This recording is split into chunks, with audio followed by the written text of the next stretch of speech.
Welcome, dear listeners, to History with Herodotus, as we embark on an enthralling journey through the annals of time to explore one of the most pivotal battles in human history, the Battle of El Alamein. This epic clash, which took place during World War II, was a turning point not only for the war in North Africa, but also for the fate of the world.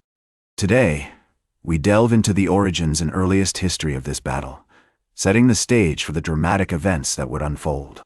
In the scorching deserts of Egypt, where the endless dunes meet the sky and the landscape stretches out like an eternal sea of gold, the town of El Alamein stands as a testament to history.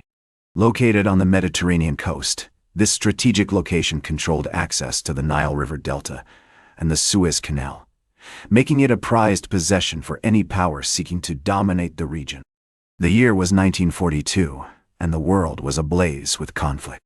The Axis powers, led by Germany and Italy, had been making significant gains in North Africa, pushing the British back towards Egypt. It was amidst this backdrop of tension and turmoil that the seeds of the Battle of El Alamein were sown. Winston Churchill, the indomitable British Prime Minister, with his unwavering resolve and oratory genius, rallied the British people to stand firm against the Nazi threat. In a speech delivered on June 4, 1940, Churchill declared, "We shall go on to the end. We shall fight in France. We shall fight on the seas and oceans. We shall fight with growing confidence and growing strength in the air. We shall defend our island, whatever the cost may be." These words became a beacon of hope for the British people, inspiring them to persevere through the darkest days of the war. As the Axis powers, under the command of Field Marshal Erwin Rommel, continued their push into Egypt, the British were forced to regroup and reassess their strategy. General Claude Auchinleck, Commander-in-Chief of the Middle East Command, was tasked with halting the Axis advance and securing a decisive victory for the Allies. The stage was set for a confrontation that would determine the fate of North Africa. The desert landscape itself played a significant role in the impending battle. The terrain, with its rocky outcroppings, treacherous sand dunes, and limited visibility, posed unique challenges to both armies.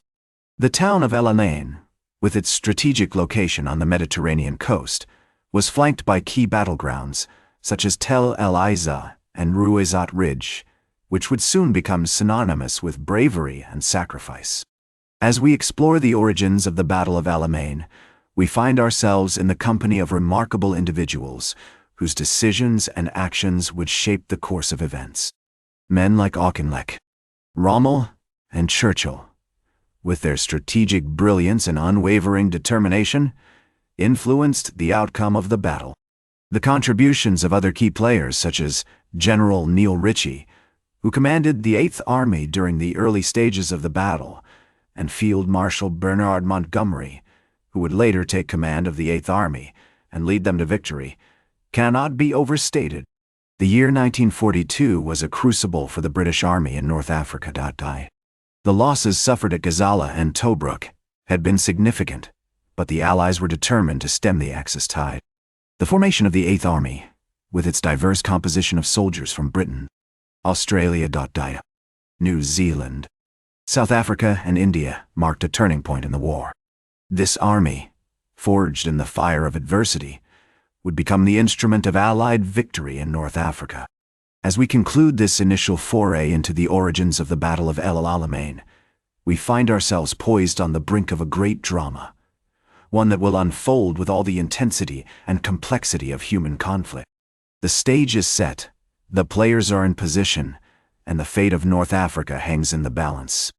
In our next segment, we shall witness the battle itself, as the armies of the 8th Army and the Afrika Korps engage in a struggle that will decide the fate of Egypt, and with it, the course of World War II. Join me as we embark on this thrilling journey into the heart of one of history's most pivotal battles.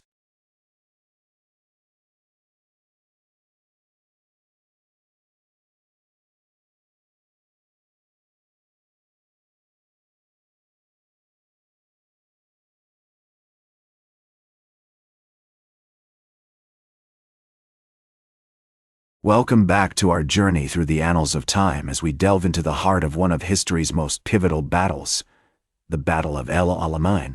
As the Axis powers, under the command of Field Marshal Erwin Rommel, continued their push into Egypt, the British were forced to regroup and reassess their strategy. General Claude Auchinleck, Commander-in-Chief of the Middle East Command, was tasked with halting the Axis advance and securing a decisive victory for the Allies. However, it was not until the appointment of Field Marshal Bernard Montgomery as the new commander of the Eighth Army that the tide of the battle would begin to turn in favor of the Allies. Montgomery's leadership and strategic brilliance played a crucial role in the ultimate Allied victory at El Alamein. He took command of the Eighth Army on August 13, 1942, and immediately set about reorganizing and revitalizing his forces. Montgomery's plan was to launch a decisive attack against the Axis positions, using a combination of infantry, armor, and air power to break through the enemy lines. The battle itself began on October 23, 1942, with a massive artillery barrage that shook the desert landscape. The Eighth Army, comprising soldiers from Britain, Australia, New Zealand, South Africa, and India, advanced across the desert, facing fierce resistance from the Afrika Korps. The fighting was intense and brutal, with both sides suffering heavy casualties. One of the key turning points in the battle came on October 25th, when the Australian 9th Division launched a daring attack on the Axis positions at Tel El Isa. Despite being heavily outnumbered, the Australians fought bravely, capturing key ground and inflicting significant casualties on the enemy. This victory marked a crucial shift in momentum as the Eighth Army began to push the Afrika Korps back. As the battle raged on, Montgomery's strategy proved to be highly effective. The Eighth Army's armored divisions, led by the legendary General Herbert Lumsden, broke through the Axis lines and pushed deep into enemy territory.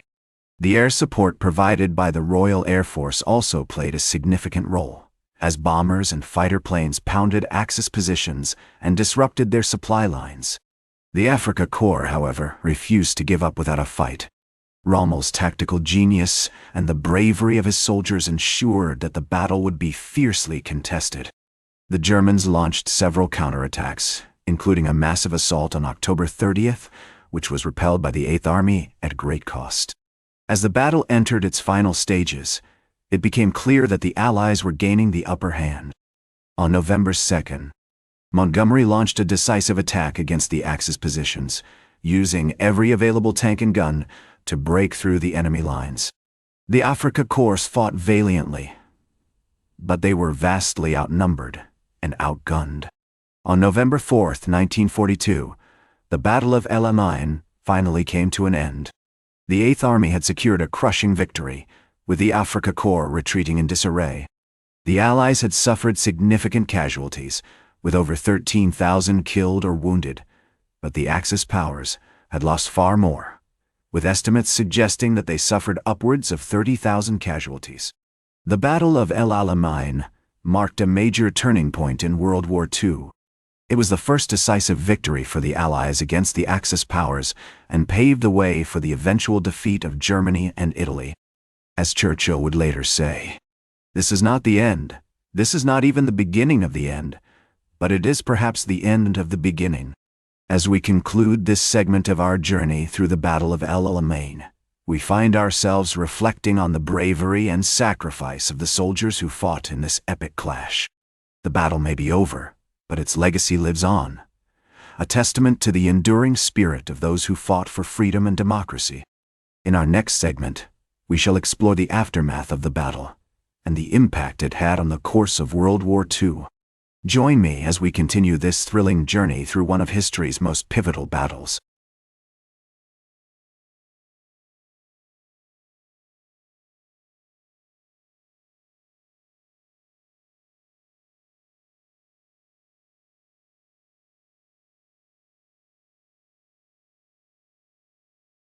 Welcome back to our podcast, as we continue our journey through the pivotal Battle of El Alamein.